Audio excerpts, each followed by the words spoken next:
সন্তানগুলোর জন্ম হয় মুমিনের ঘরে। এগুলো আল্লাহর দেয়া শ্রেষ্ঠ নিয়ামত।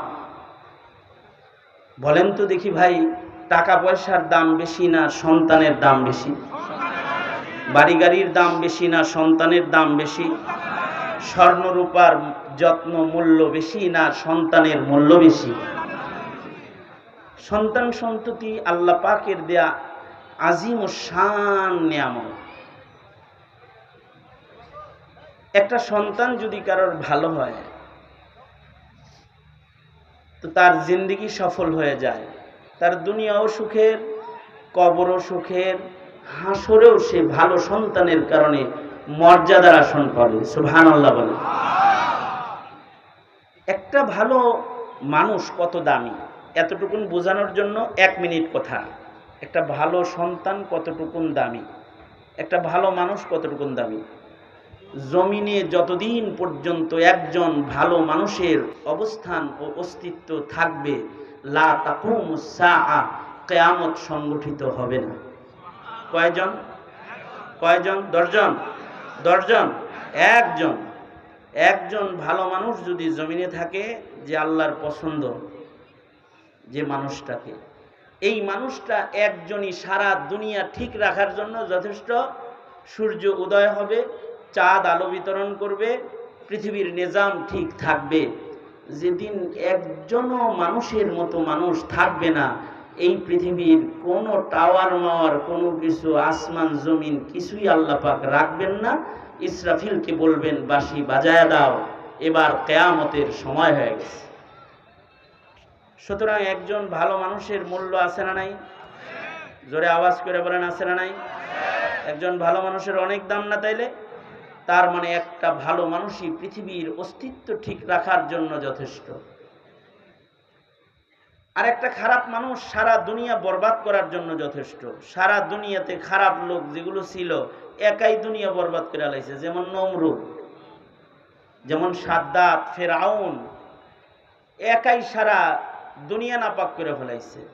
বাংলাদেশ নাপাক করতে, রক্তের বন্যা বহাইতে 10 জন লাগছে। এক হাসিনাই তো যথেষ্ট ছিল।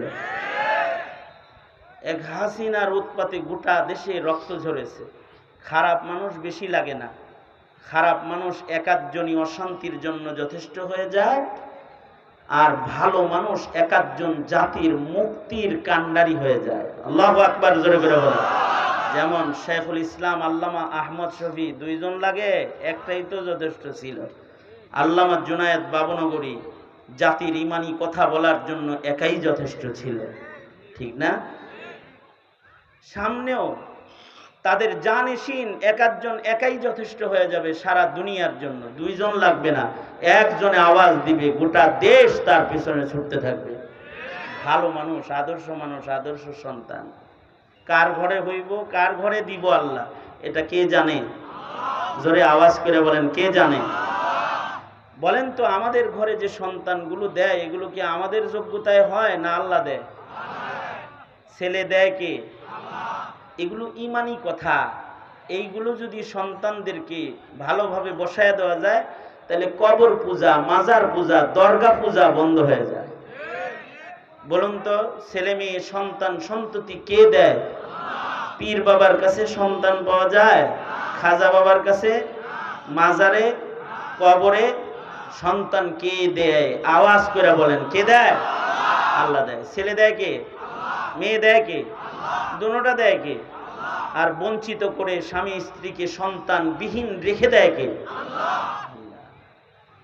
আমার এক বন্ধু আছে, প্রতি বছর হজে যাওয়ার সময় আমাকে বিমানে আগায় দিতে আসে। তো আমি গরিব মানুষ, হজে যেতে পারি না, তুই যাস তো তোরে আগায় দিই, কাবা ঘর ধরে আমার জন্য দোয়া করিস একটা। বহুকাল ধরে 10-12 বছর যাবৎ দোয়া চাই যে আল্লাহরে ভালো করে কই আহিস, আর একটা ছেলে যেন হয়। কিন্তু গত বছরও তার 7 নাম্বার মেয়ে হয়েছে। আমার দোয়াও কামে লাগছে না। বলুন তো, তার এই 7 নাম্বার মেয়েটা দিল কে? যার ঘরে 5টা 6টা ছেলে মেয়ে নাই, তাকে ছেলেগুলা দেয় কে? আল্লাহ।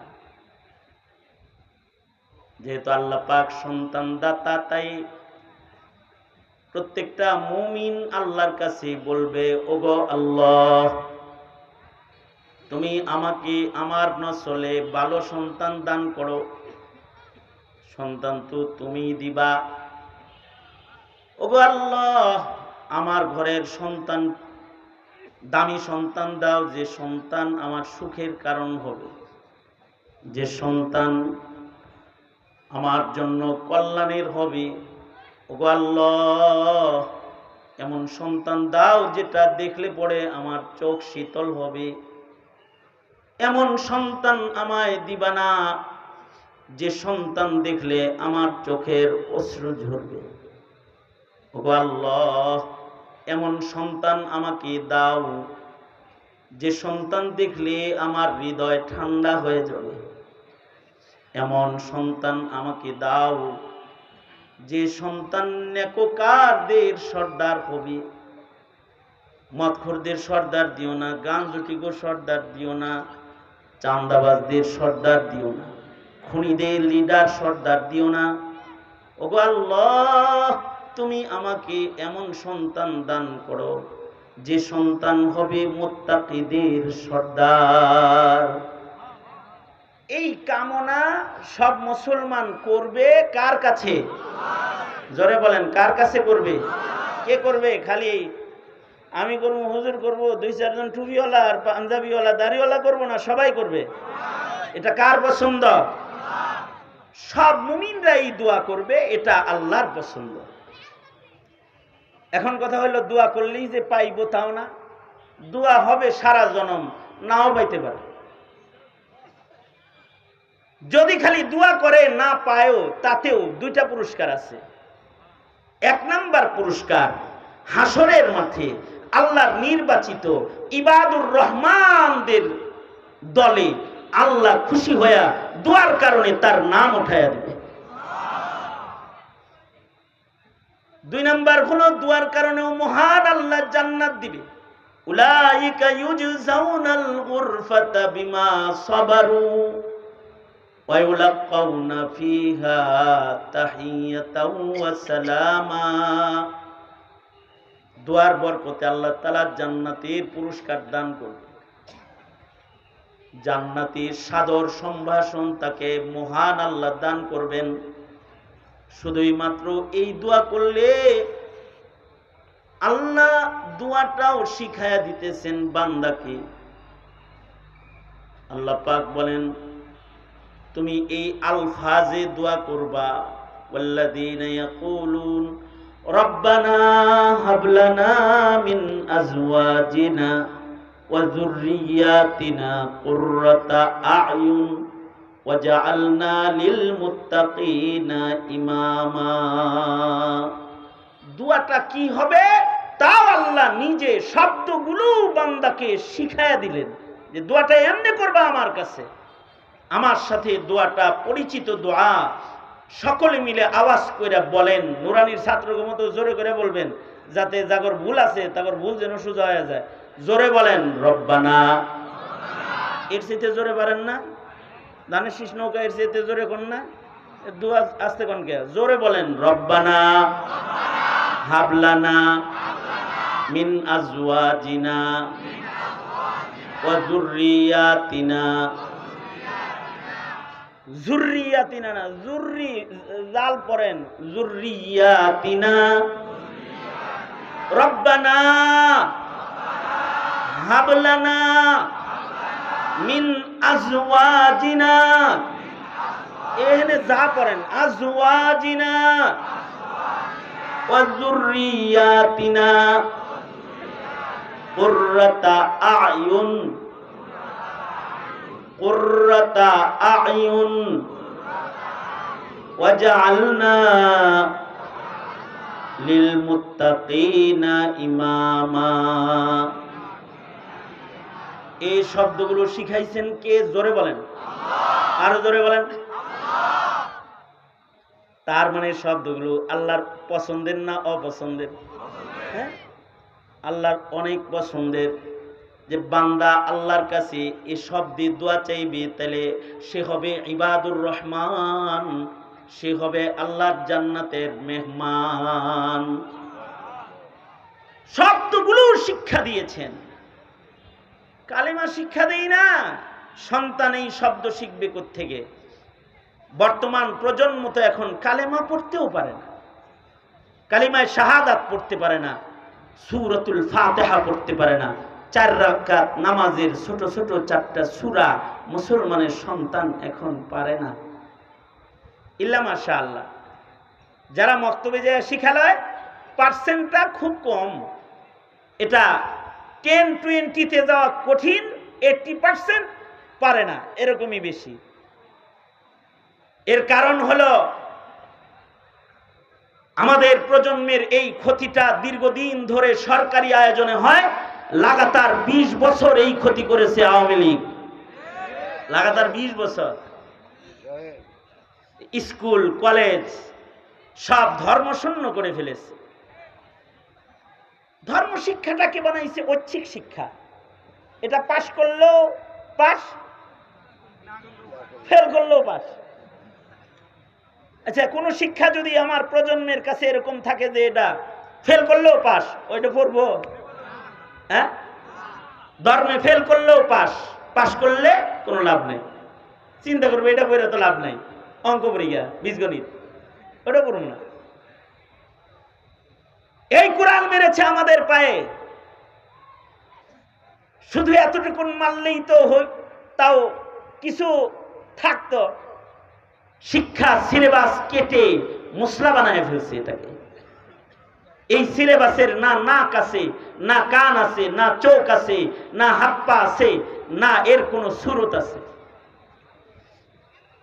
ধর্মীয় সিলেবাসকে ধ্বংস করে ফেলেছে, ধ্বংস করে আমাদের সন্তানদেরকে শিক্ষা দিয়েছে 20 বছর বয়রা ট্রান্সজেন্ডার, গোমাতা, শিক্ষা দিয়েছে ডারউইনের মিথ্যা ভ্রান্ত মতবাদ, মানুষ বান্দরের বাচ্চা, এগুলো শিখাইছে। এই আপনারা কেউ বানরের বাচ্চা? আপনার সন্তান কিন্তু এটা পড়ছে যে মানুষ বানরের বাচ্চা, এটা পড়াইছে, এগুলো পড়াইছে আর দিন থেকে দূরে সরাইছে। আমরা যারা আপনাদের সন্তানকে একটু মক্তবে পাঠাইতে বলবো, থানায় চোরের আর ডাকাতের লিস্ট না দিলেও আমাদের লিস্ট জমা ছিল।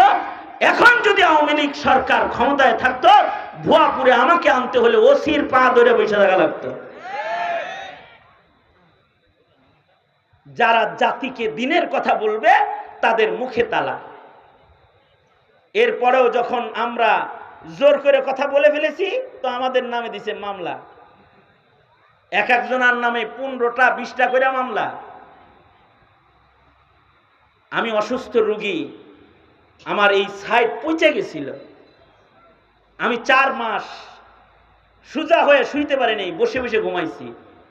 এক হাত গলায় বান্ধা, আর এক হাত হাসিনার রশিতে বান্ধা ছিল, চামড়াগুলা ছিলে গেছিল, টিস্যু পেপার দিয়ে হ্যান্ডকাপ পেঁচায় তারপরে রাখতাম। এই কষ্টগুলো যখন চলতেছিল, অপরাধটা কি? অপরাধ হলো ওই যে আপনাদের ছেলেদেরকে মক্তবে পাঠাইতে কই, আপনাদের সন্তানদেরকে ঈমান শিক্ষা দিতে বলি, আপনাদেরকে বলে দিই সাবধান, সন্তান যেন হাসিনার কথায় পূজায় চলে না যায়, এটাকে মন্দিরে পাঠাবেন না, মসজিদে পাঠান। এটা যেন যদি বলি, এটা বলি যে, কারণ হাসিনার সুন্দর একটা স্লোগান ছিল, ধর্ম যার যার, উৎসব সবার। ধর্ম নাকি যার যার মনের ইচ্ছা। আপনারা বুঝে থাকতে বলেন তো, ঈমান টিকায় রাখার জন্য ভালো করে শক্ত করে বললেন, ধর্ম কি আমার ইচ্ছা না? জোরে আওয়াজ করে বলেন, কার ইচ্ছা? ধর্ম কি আমার বানানোর জিনিস না আল্লাহর দান? ধর্ম আবার যার যার হয়ে কোত্থেকে? আর উৎসব হইল সবার। তার মানে উৎসব পূজা খালি হিন্দুর না, এগুলো তোমাদের সবার। যাও বাবারা, সব যায় পূজার প্রসাদ খাওয়া, পাঠাই দিচ্ছে। এইভাবে করে আমাদের প্রজন্মকে কালিমাবিহীন করেছে, দিনহীন করেছে, ইমানের মায়া মমতা ওদের দিল থেকে সরায় ফেলেছে, ওদের হৃদয়ের ভেতরে নাস্তিকবাদের বীজ বপন করে শাহবাগে আবার নাস্তিকদের লালন পালনের জন্য উৎসবের জায়গা করে দিয়েছিল শেখ হাসিনা।